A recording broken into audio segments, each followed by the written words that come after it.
This is Andrew Stotz of A. Stotz Investment Research, and I'm here with my colleague. I'm Alexander Wetterling, and I'm here today to quiz Andrew a little bit about sports, to see if he's got the knowledge as he got in finance. So let's kick it off. Question number 1. There's a European Championship going on right now. It's in France. What sport are they competing in? I got this. Soccer. Wrong answer. It's football. Real football. Super Bowl, that's American football. This is just football. Okay, I'm learning. Got it? I'm learning. So take a simple one out this time. Who is the greatest football player in the world? Well, Pele, of course. Wrong again. I give you one more chance. Okay. Ibra. Correct. Zlatan Ibrahimovic is the best football player in the world ever. Now I feel real confident to hand it over to Andrew here to present the Swedish 11 picked on profitable growth. Swedish 11. Let's go. This is Andrew Stotz of A. Stotz Investment Research. We're going to talk about the Swedish 11, which were selected on profitable growth. So the question is, what company is the Zlatan of financial performance? Well, let's get started through the Swedish 11 and start with the goalie. Now, the goalie is Atlas Copco. This is an industrial group founded in 1873. My God, in Sweden, the companies are so old. They're providing industrial tools and equipment to customers around the globe. About 70% of revenue comes from compressor technique and mining and rock extraction techniques.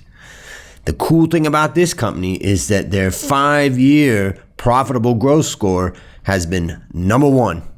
That means number 1 when compared against 1,430 companies that are in the industrial sectors worldwide. Their particular strength is in a very strong ROA of about 14%. So what you look for in a goalie, solid profitability and a long experience. Now let's move on to the defense. So let's talk about the Swedish 11 defense and move on to Absolent. This company is engaged in filtration techniques for industrial purposes. It develops and manufactures air cleaning equipment for factories. Now, look at this. Performance has been either 2 or 1 in the past 4 years. That's very impressive, in particular, profitability. So this company's got a solid balance sheet and has delivered an ROA of 29% in 2015. Now let's move on in defense and go to the next one, which is Axfood. And Axfood is a big food and grocery player in both Swedish retail and wholesale markets. More than 50% of the annual revenue comes from the discount food retailer Willys. Willys. I gotta go there. This company also has moved from number 2 to number 1. That's compared against 590 large consumer staple companies worldwide. Company's got a strong ROA of about 12% on average over the last 5 years. So what's next in the lineup? The next one is Swedish Match. Boom! More than 60% of the revenue comes from snus and other tobacco products. Snus is a kind of smokeless tobacco mainly used in the Scandinavian countries, but also available in certain states of the US as well as in India. That's the stuff that you see your Swedish friend putting under his lip and taking it out just before he eats lunch. I've seen Alex do that before. The company's strong, profitable growth has been fantastic. What we can see is that profitability, the company's net margin has averaged 21% over the past 5 years, and it's ranked number 1 when compared to 590 large consumer staple companies worldwide. Its key strength is profitability. Growth is a little bit weak right now. Let's continue on to our next defensive player lineup, Invisio Communications. Now, this company manufactures, develops, and sells communication solutions such as headsets, push-to-talks, and hearing protection for extreme environment like military use, law enforcement and firefighters, as well as heavy industry. It's a highly efficient and profitable company, and particularly in recent years. What we can see is that the company has turned around and profitable growth has gone from 9 to number 1. That's when benchmarked against 1,210 small infotech companies worldwide. What you can see is that ROA was ranked number 1, profitability. Remember that profitability is ROA. It was actually 45% in 2015. And growth has recently taken a bit of a hit. So keep up the defensive moves and hopefully growth will start to rise. All right, so now let's talk about the midfield. So the next one is Betsson. And this company is engaged in online betting, casino, and gaming services. It's obviously profitable to run this business because we know in the world of betting, the house always wins. And what we can see is profitable growth of 1. That means that this company is ranked best out of a scale of 1 to 10. And that's when benchmarked against 1,430 medium-sized consumer discretionary companies worldwide. So ROA has averaged 20% for the last 5 years, and this is mainly driven by a high average net margin. Imagine that over the last 5 years, we can see that net margin was about 25%. And that's the reason why we can see the 11111 here in the profit margin. The underlying number is about 25%. Wow. All right, let's continue on. And next midfielder is Precise Biometrics.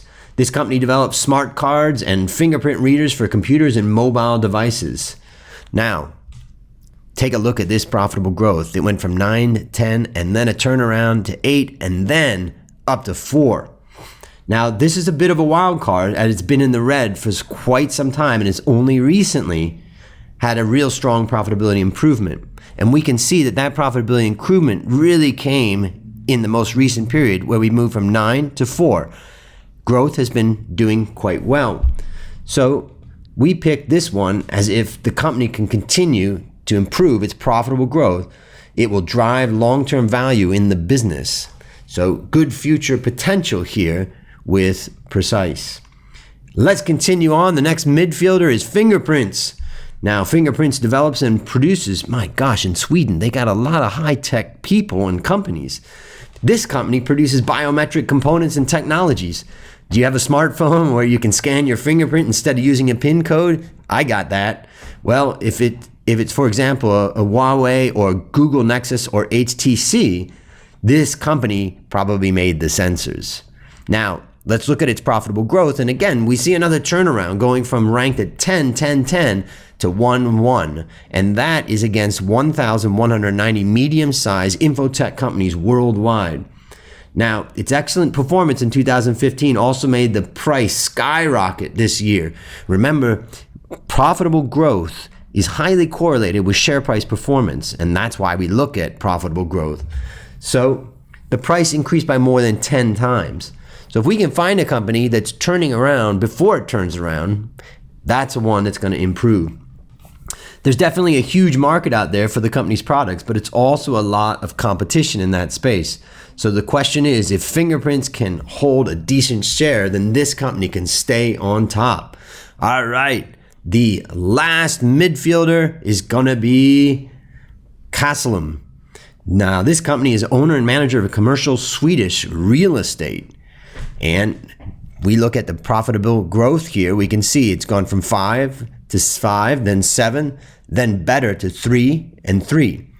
Most of that is coming from the growth in the business, and we can see at the bottom right that that growth is mainly coming from improvements in margin change, right? So let's continue on, and now it is time for offense. Time to kick some butt. All right, the first offensive player we've got here right now is H&M. Everybody knows that one. In fact, I am in Bangkok, Thailand, and they got one here. Amazing. And my cousin, who lived in New York City, worked for H&M, and then he moved in Sweden to work from there. Pretty amazing. Now, Of course, this is a fashion retailer that's been going gangbusters, and so we want them on the offense. So what do we see here? Profitable growth has been number one against 1,230 large consumer discretionary companies.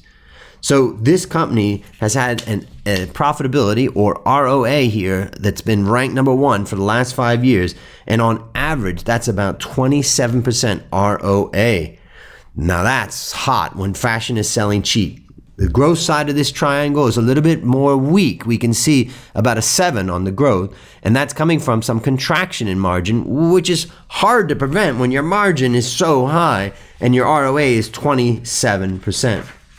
So now, the big question: what company is the Zlatan of financial performance in Sweden? And this company is, are you ready? This company is Cellavision. Now, this provides software and hardware for the healthcare sector. What is this, the Zlatan of financial performance? What does this mean? Why? Well, we can see that profitability is ranked best, as we also have no doubt that Zlatan is making top dollar. So let's take a look at this profitable growth. We can see profitable growth is ranked 111. We can see profitability is ranked 111, and then 222 for growth. Very impressive. So Zlatan starts to near his end of his professional career, but he has a few years left at the top. However, his skills may not grow that much from here. So this company also, CEVI, we can see that the growth has started to slow down a bit, even though it's still pretty high. Now, this is our profitable growth triangle, but I'm going to show you for this one company what's behind it. What's behind it is more detail. So sometimes you heard me talk about the actual return on assets, and in this chart we can see it in the bottom left chart.